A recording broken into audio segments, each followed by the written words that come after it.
Welcome back. As we promised, we are going to analyze and to shed more light on the final recommendations of the 33rd International Conference of the Supreme Council of Islamic Affairs, which was held recently here in Egypt under the auspices of President Abdel Fattah al-Sisi. To shed more light on the important event, we are very much delighted and honored to have with us live here in the studio Dr. Atef Awad, researcher and a scholar in Al-Azhar Sharif. Thank you very much for being with us, Thank sir. you so much. Thank you. Let's start immediately with the title or the slogan under which the conference was held. Al-Ijtihad is the necessity of times. Al-Ijtihad, I found it very difficult to have a definition or one word to be translated in. Yes. So let's start with the definition of Al-Ijtihad. Assalamu alaikum wa rahmatullah. Alhamdulillah wa salatu wa salam ala rasulillah. And thank you so much to be interviewed with you for the third time, and this is my pleasure actually. Al-Ijtihad is one of the most important issues actually that we need to tackle nowadays, and as you said, its definition is very difficult even for the foreign reader or the one who does not have no idea about how the Islamic history was built up. If we have a definition of al-ijtihad, the best definition is to say it's a mind process to find a legal verdict or a legal opinion, a communal legal opinion on one of the modern issues that the community is facing or one of the individuals of the community is facing. So the mujtahidun, or this is the plural word of the one who exercises, this part of mind process, should work their mind of finding the examples of this issue in the Islamic history, in Quran or the Sunnah, and find the legal verdict on the modern one. And to amend some issues or some laws, let's say, to cope with the current circumstances. And because of this, I want to have this kind of collaboration between a very important statement which was said during the speech of His Excellency Minister of Al-Awqaf, Honor the Endowment Minister, Dr. Muhammad Mukhtar Guma, in his speech inaugurating the conference, when he said that fatwa without knowledge is catastrophic and may lead to catastrophic or disastrous results or repercussions. Would you please, sir, elaborate on that? Of course, fatwa is different from the legal ruling. The legal ruling is something which is something like, a majority of the scholars or even a consensus of the scholars have gathered together and have issued one ruling, one opinion, of those scholars and the researchers of this verdict. As for the fatwa, it might be by some person, related to a very, very sub-important opinion or sub-important, issue that is happening in the community. Fatwa, it might differ from a time to another. Fatwa might be for one person, not for a group of people. I can say this fatwa is only for you, and if the same matter happens to someone else, I cannot say this is the same. And that is why when we say fatwa, it must be by the person giving the event, what happened to him, the surroundings of the action, and then we give the fatwa to him, that suits his or her case. As for the legal ruling, this is for all the people, for the community. Be implemented on all. Exactly. And sir, because of this, I do respect every sheikh or scholar on TV if he is asked on via phone with a specific situation, he would say, would you please, I prefer that you come to Dar al-Ifta or the Ifta house, because we should listen and your fatwa is going to be yours. And as Dr. Atef kindly mentioned, maybe not implemented on others. Sir, also regarding al-ijtihad, as Islam is a religion which is stayed till the end of times, this slogan, al-ijtihad, as a necessity, is it because the circumstances we are living in, is it something which we should stress or shed more light on it from time to time to make sure that we are on the right track? Is it a message sent to the whole world saying that we are flexible enough to shed more light on this to cope with the current challenges, or all these messages together? Yes, and this is one of, as I said before, one of the most important things. As even the Prophet Muhammad ﷺ tried to give hints to his companions to try their mind work of having the examples happen before and finding, you know, the modern issues, and they can give a verdict on these modern verdict. If we still having from history to what is happening in the current time, we will stop at some part in history. The Islamic religion is not a religion for the companions of the Prophet Muhammad ﷺ only. The Islamic religion is not a religion for the people who lived in the past. It's for us and the people coming after us. And as we see nowadays, the technology and modern things is happening very, very quickly around us. So we need to cope with this, and at the same time to stick to the standards and the controls of the Islamic history that we have in the Quran and the Sunnah of the Prophet Muhammad ﷺ. And this is not contradictory at all. Never. Never. It is never. It is never. The opposite is the true, actually. If we have the sound mind work of finding what is in the Quran and having these examples, and to have the analogy of the issues and matters happening in the current time, we will find that they are the same mostly. And that is why it must be left for those who are specialists in this kind of mind work, not for any person. And by the way, as we said before, there is a big difference between ijtihad and the mind work, or the mere opinion, personal opinion.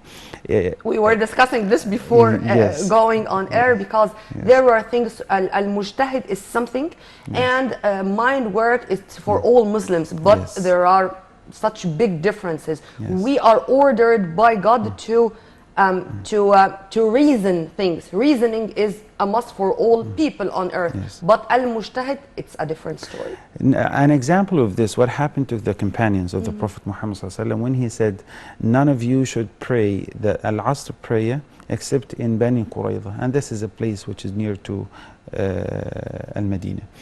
And most of the companions went to the road, and they thought that they will go there on time and they will pray Al-Asr. They did not arrive on time. Some of them started to think, the Prophet ﷺ said, none of you should pray except in Bani Qurayza. So if we arrive there even after Al-Isha prayer at night, we will pray Al-Asr there, because he said. And they stopped at the literal wording of the Prophet Muhammad ﷺ. Other companions started to think, we need to look at the result of the order, the result of the command, the intention of the Prophet Muhammad ﷺ to hurry up so that you can reach and you can arrive before the time of Al-Asr. And they started to think. Some of them prayed Al-Asr at their place and then they continued their way, and some of them waited until they go there and then they prayed Al-Asr prayer. When they came back to the Prophet Muhammad ﷺ, he said, both of you are correct. And this is a very wonderful message to the whole world. If you have enough space to think, go ahead and think and do your mind, let your mind work. Do not stop at the wording of any person, even the wording of the Prophet Muhammad ﷺ, because this is giving a very important message to the whole world nowadays. We are very flexible in dealing with the wording of the Quran and the Sunnah, with one condition, which is to stick to the standards and controls of Quran and Sunnah. And this is also to say that it's not strange at all that a conference like that made or held by the Supreme Islamic Council will discuss climate change. Yes. Because when it comes to a problem or a crisis which is facing the whole world, it's a must to be included into the affairs or the activities of the Islamic Supreme Council. How do you see this, and how do you see choosing climate change as one of the main topics? Actually, I see that this must be hosted and sponsored by the whole world, by all the institutions in the whole world, because we are giving them a door. We are opening a door. Come on and see how we should work.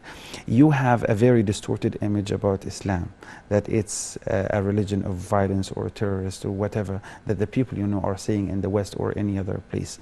This is a very, very peaceful and tolerant message. We are here to think how we should deal with our modern issues. And this is one of the most dangerous and important, significant issues that we are facing in the environmental, issues and problem nowadays. So we are here to discuss how we should benefit from the wording of Quran and Sunnah, and how we should benefit from our modern science and technology, and compare between them and reach to a solution which will benefit all of us. So this is a message that we should shed more light on, not only in Egypt, but in the whole world. Yes. Come on and see how Islam should be, and see how Islam is at the current time. And what happened in the conference actually is something that we should feel proud of from our president and the Grand Imam of Al-Azhar and His Excellency, the Minister of the Endowment. Yeah, and sir, we are speaking at a conference which gathered hundreds of thinkers, Yes. muftis, Islamic thinkers, scholars. They came from all around the world, Yes. and we may differ, but this does not mean that we are enemies. Yes. We differ, but for the best interest of the whole world, by the way, Yes. not only the best interest of the Islamic nation, Yes. it's the whole world. How do you see the gathering? It's amazing. I see this actually in how they differed in approaching this issue and this problem, the environmental problem also. Everyone approaches the issue from his own background and his own culture, his own perspective. Exactly.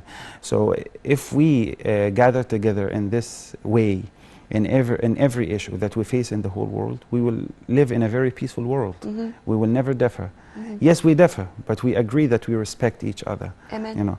One of the disciples of Imam Shafi'i, his name was Yunus.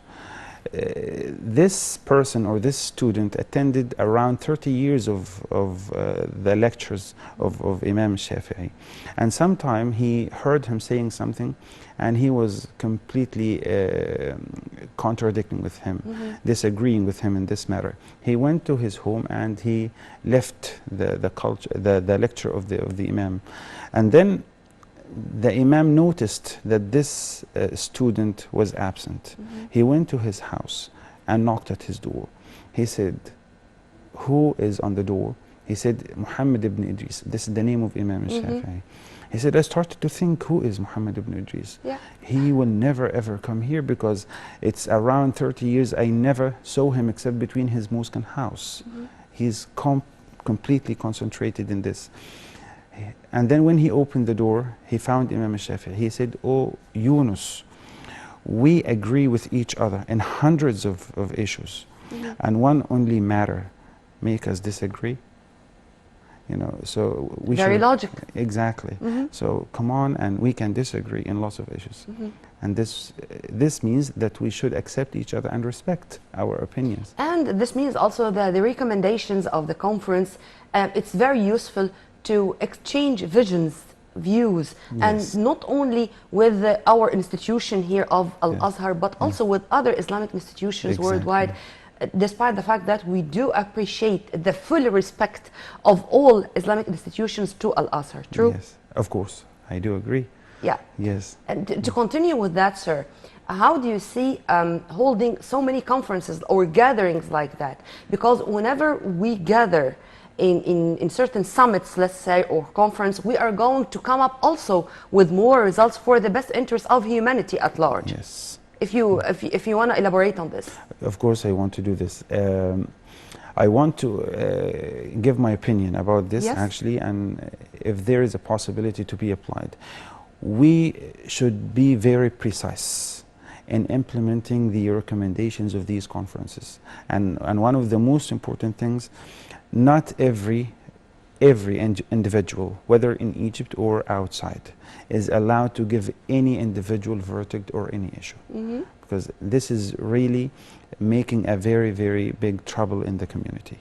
We have, alhamdulillah, a very big institution, Al-Azhar, and the endowment of ministry. We can gather, and we have the option. We have the option nowadays to gather together and make such summits, and as you said, and conferences. So go ahead and do the communal. I'm asking these questions, sir, because many would say that there are differences among Muslims regarding their Sharia, regarding their sects. I don't want to use this term.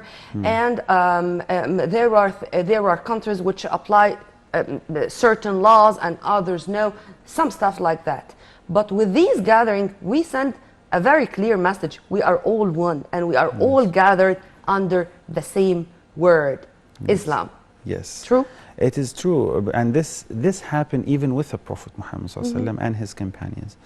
You know, some of the companions, like the lady Aisha and other companions, they were different in some issues. Did this make them fight against each other or combat each other? Of course, never this happened.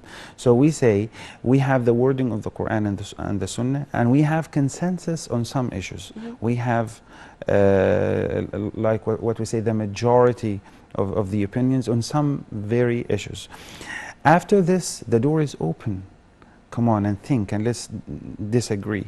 You know, this disagreement is never a source of violence or fighting or whatever, as we see in some of the media nowadays. It's not a source of struggle by any way. Exactly. And when you read the recommendation, sir, you feel this fully respected to science. Yes. And to say it very clearly, that science actually should it was serve issued very clearly that the scientific opinion is in prior to the legal opinion, because the legal opinion is based on the scientific opinion. After this, the people can understand why we should this specific legal opinion in this issue, because we know the background, the scientific background of what is happening, and then we give the verdict from Quran or the Sunnah. And this has nothing to do with the religion of the scientists. Whenever we do have big theories and correct theories and something which is going to support humanity or to lead human beings, lead healthy, prosperous life, amen to that. True? True, it is true, yes. Returning back to the conference, sir, which gathered, as I said, hundreds of scholars from all over the world, they also thanked the ministry and President Abdel Fattah al-Sisi for the wonderful organization. It went that smooth, and also honoring some of those distinguished scholars. Yes. Honoring those scholars is also another message, saying that whenever there are people who are working hard to benefit humanity, then they are going to be highly appreciated. And actually, I want to thank the Minister of the Endowment and the President of Abdel Fattah al-Sisi for doing this, because this is, as you said, a message. Come on, if you're on the proper way, if you're on the straight way, actually, as Allah subhanahu wa ta'ala said in Quran, if you're working hard and doing your best, so you will find a place there to be in front. So this is your place. And actually, the qualification of the scholars is one of the most important things that the state should shed light on, because in the future those people will be like mentors to our kids. One final question, sir, regarding terrorism and regarding ijtihad versus terrorism, because whenever we do have al-mujtahidun, or those behind this very noble mission, we are not going to suffer anymore from extremist ideologies or terrorism. Simply, what is extremism? Extremism is one way. This is my own opinion. No one is allowed to differ. Ijtihad is come on and say your opinion, and in the end we will see the best and we will do it. So extremism, they do not see any other person. This is our way, and the one who will disagree, we will kill him. We will fight against. We will destroy. So this is the inner mind of the completely the opposite to ijtihad. Ijtihad is the opposite. Come Yes. on and think. This is your door. Go ahead, benefit yourself, benefit your community, benefit your religion, benefit the future science. I cannot find better words. As usual, I enjoyed my time, and you're always an added value to our program, sir. It's my pleasure. Thank you. Thank you very much. We were very much delighted and honored to have with us Dr. Atef Askar, our scholar. And well, he was very much indeed going into the details and diving into the recommendations and the importance of the last conference, which was held here in Egypt, the 33rd edition of the Conference of the Islamic Supreme Council. Well, right after the short break, we are going to turn back with my dear colleague and friend Amal Mukhtar, so stay tuned.